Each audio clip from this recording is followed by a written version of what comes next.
Fala, gurizada, beleza? Vamos lá então para mais uma aulinha. Agora, movimento uniformemente variado, é assim que seu módulo 10 a 12 chama. Então vamos fazer uma recapitulação do que é o movimento, só que o retilíneo uniformemente variado, de acordo com algumas características. A primeira e mais importante é que a velocidade ela varia constantemente em intervalos de tempos iguais. Bem semelhante ao que a gente tinha visto lá em movimento uniforme, né? Lógico, a diferença lá que era o deslocamento sendo constante. Agora aqui, a velocidade variando constante. Então vamos ter uma tabelinha para a gente passar a avaliar isso aí. Como vocês bem sabem, sempre que um movimento característico deste da cinemática ocorre, o tempo inicial então é zerado para ser contado o movimento a partir deste instante. Vamos atribuir um valor qualquer aqui para a velocidade em metros por segundo, como 10. É verificado que após o intervalo de 2 segundos, essa velocidade vale agora 20. 4 segundos depois, ela passa a valer 30. 6 segundos depois, 40. E assim sucessivamente. Vamos analisar este trecho, o que está acontecendo?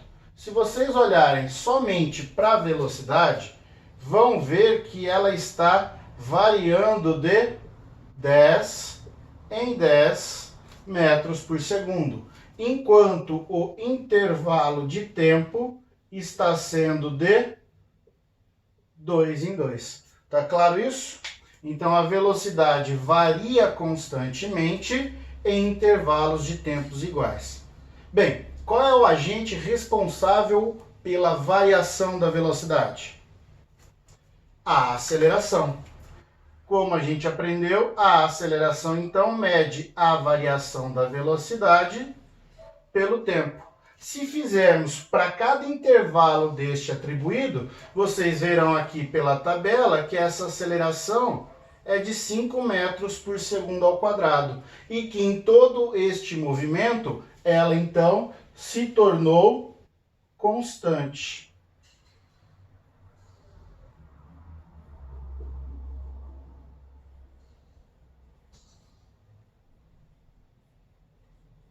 Compreendido? Então, a aceleração ser constante é uma consequência da velocidade variar em intervalos de tempos iguais. Variação constante. Agora, além da aceleração constante, ela tem que ser diferente de zero. Por que que ela tem que ser diferente de zero? Basta lembrar. Se ela então for zero, não estará variando a velocidade passa a ser constante. Então, de um movimento uniformemente variado, passamos para um movimento uniforme. Tem uma terceira condição aqui, mas ela é apenas prevista se o objeto partir do repouso.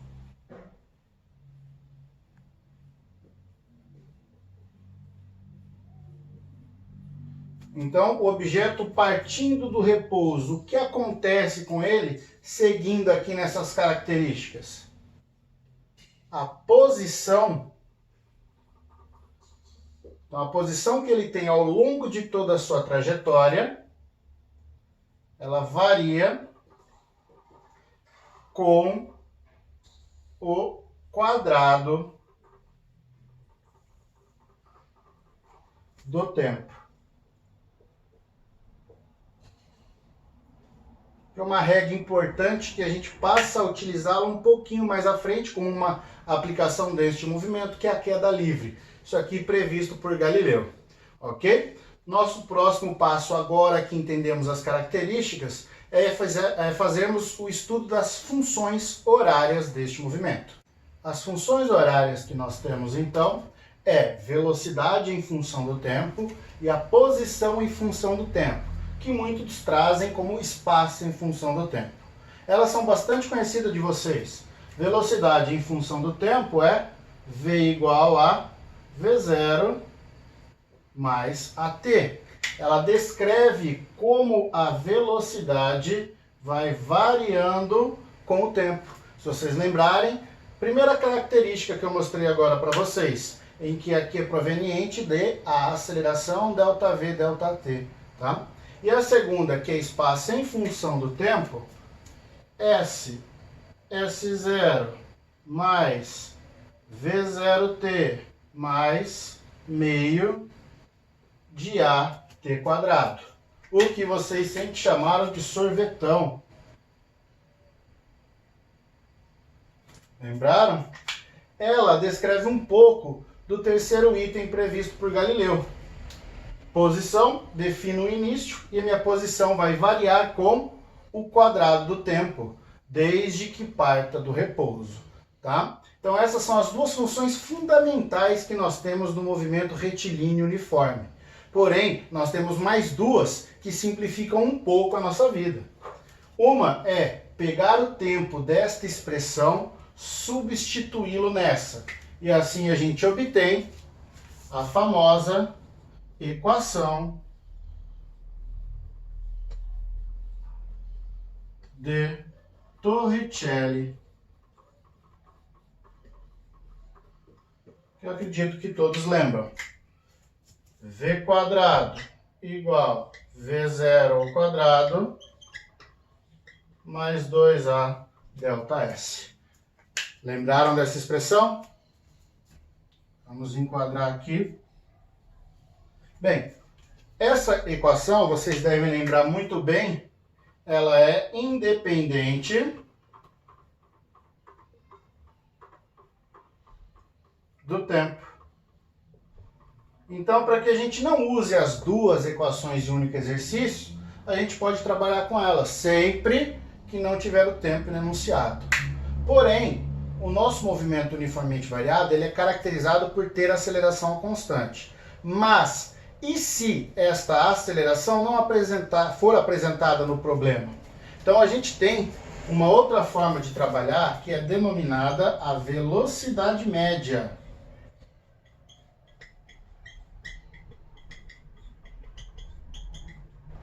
Do MRUV.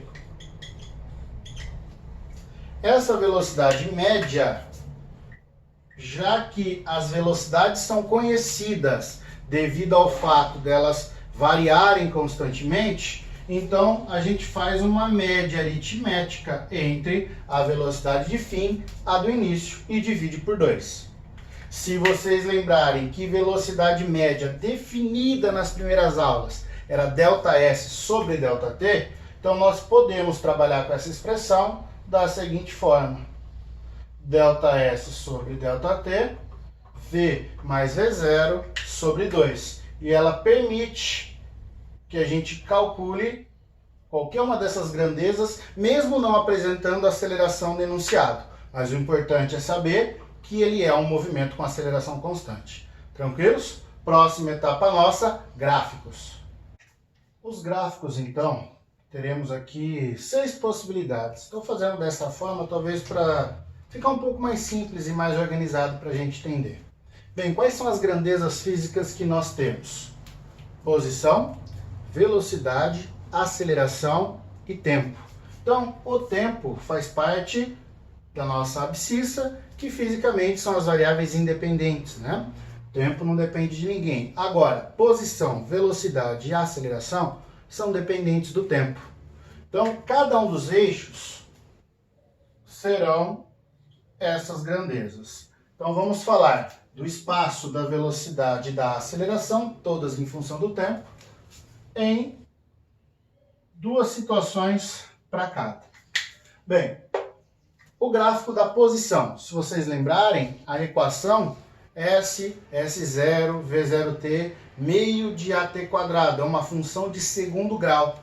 E uma função de segundo grau é uma parábola. Compreendido? Quando a sua concavidade está para cima, dizemos na física que a sua aceleração, então, é positiva.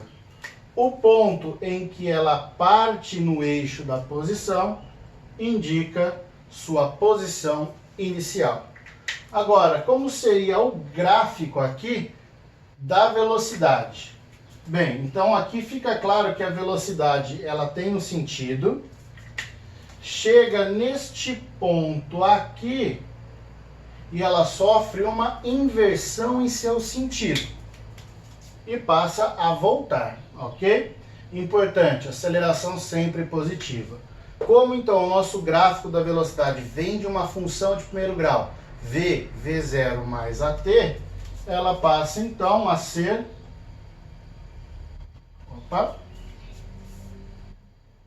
uma reta crescente